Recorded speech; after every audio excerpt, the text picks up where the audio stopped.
Seahawks today coming up in just a moment, but first, I need to hear from the Noti gang. Maybe you're sitting there saying to yourself, I would love to be the first to know when Tyler and the gang are putting up new videos on Seahawks Today. Well, if you subscribe to the channel and turn on notifications, hit that Noti bell, you'll be the first to know when we have new content. Maybe it's a trade, live show, watch party, whatever it is. Join the Noti gang now. Spam Noti gang in the comments section if you're a real one and have your noties turned on. Let us know, and we'll get started here on today's show. First question. If Geno Smith isn't back next year, who is most likely to be the starting quarterback? Hashtag Seahawks. Sad Sherman. Aww. I still remember that photo, too. That photo hurts. But Sad Sherman, let's start with your question here. As far as Geno goes, I think that it would be a young quarterback at that point. I know some of you are going to sit there and say Drew Lock, and that it should be Drew Lock's chance if Geno isn't the guy. But I think from what we've seen of the sample size, granted it's not a very big sample size, that it's just not going to solve anything. You're not going to get any better with Drew Lock as you would with Geno Smith. And we've, I think, seen the best we can out of Geno Smith. And so with that said, if it is somebody else, it would be a young quarterback. I don't want to trade out Geno for another veteran. I'm not wanting to spend the money for Kirk Cousins or Kyler Murray. I know that you might have trade options for like a Justin Fields or Trey Lance or something like that. But for me, yeah, I'm thinking it's a young quarterback. I think it's like a Michael Penix, a Jaden Daniels, a Bo Nix, something to that effect, somebody that would be available in the Seahawks pick. Now, our pinned comment today, what do you guys think? Who should be Seattle's starting quarterback in 2024? Should it be Geno, Drew Lock? Should it be a young quarterback, a veteran? Weigh in that comment section. Tell me who you would like to see under center for the Seahawks. Tommy Spanks, bang, says, why has Jake Bobo disappeared from the Seahawks offense? Tommy Spanks, it's a great question. Where has Bobo gone? He has just been kind of MIA the last few weeks. We haven't heard from him much at all.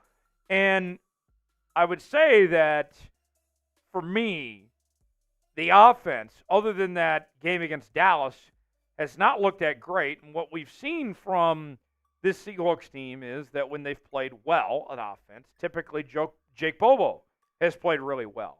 And so, you know, when we've seen the return of D. Eskridge and some of these other players here, Jake Bobo has been kind of forgotten about of sorts, that he has been kind of moved out of the offense. And I think it's a shame, honestly, because when Bobo gets the opportunity, he plays well. He looks good. And I think he's the fourth best receiver on this Seahawks roster. So hopefully that changes. But I'm sad to say I feel like he's been kind of phased out as of late.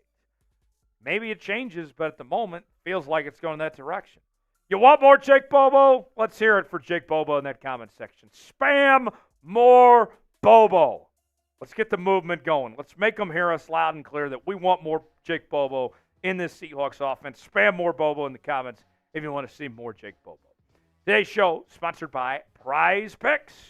Prize Picks, daily fantasy made easy. Here's how it works. You choose two or more players, any given category, get the choice of more or less, whether you're talking fantasy points, passing yards, receptions, completions, all sorts of categories to choose from. And you can mix up different leagues as well. I got an NFL college football combo going. I got Lamar to hit more than 219.5 passing yards when the Ravens take on the Jags in Sunday Night Football. And then a little college football action. The Sugar Bowl is coming up here pretty soon. The college football playoff semifinals. As Washington Husky fans, you guys are about to see your team take on the Texas Longhorns. Should be an exciting game. A lot of points.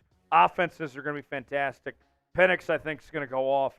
I got him hitting more than 312.5 passing yards. Let's say I put $20 down on this and it hits. I'm making $60 on Prize Picks. Play along with me. PrizePicks.com/CLNS. Get a $100 deposit match on your first entry. The link is in the comments and description of today's video. PrizePicks.com/CLNS. Promo code CLNS if you would like to play along today. Dark Truck 99 with a $5 super chat. Bang! Says, if we draft a QB, who would you take? Me, I'd take Michael Penix Jr., even though he's not that mobile. Has a great arm. DK would eat. So, where the Seahawks are at, with a 6-7 record right now, they're more than likely not going to be able to be in position to get one of those top quarterbacks, like a Caleb Williams or a Drake May. But then you go on down the line, and of that next group, Jaden Daniels I like. I also like Michael Penix Jr., who you mentioned there. Bo Nix, I'm skeptical about his time at Auburn. I'm afraid that what he did at Oregon was kind of a product of the system and also just the longevity of the long time he was there with the Oregon Ducks. That's my fear, is that that's not going to translate to the NFL. But those are the guys that come to mind. And let DK cook and do his thing. That'd be great. Pablo Domingo with a $20 super chat. Bang! Says Tyler and Smitty. I'll bring Smitty in on this too and let him weigh in.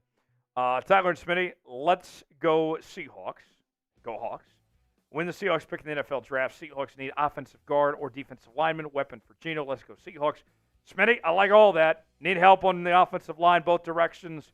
Geno, get him another weapon. Well, I say weapon for Geno. I want to move on from Geno. Another weapon, though, would be nice.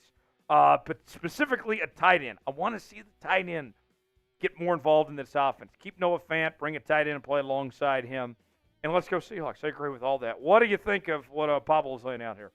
I don't mind what Pablo's laying out here. I like the focuses that he's going on for the Seahawks draft. I probably would not go weapon in my first couple of picks, first two picks perhaps. Sure. But defensive lineman, edge rusher, anyone? Yeah. Draymond Jones wasn't the best pickup for that Seahawks defense this year. Could we be looking at a guy like Jared Verse out of Florida State?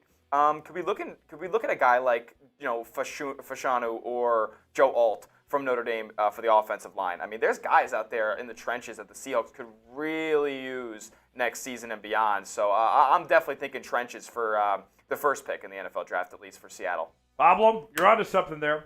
Thanks for the $20 super chat and get that question in. Much appreciated, Pablo, for that one. And I agree. Let's go Seahawks. We'll see what the Seahawks can do with that. But great question there. Virgil writes in, if the Hawks lose out, does Pete retire from coaching?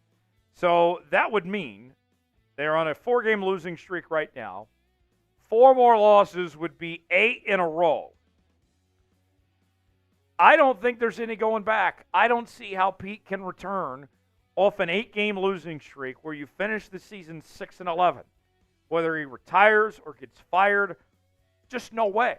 There's absolutely no way that Pete comes back if that happens. I'll say it right now. You lose 8 in a row to finish the season, Pete is done. Sayonara. That's what happens.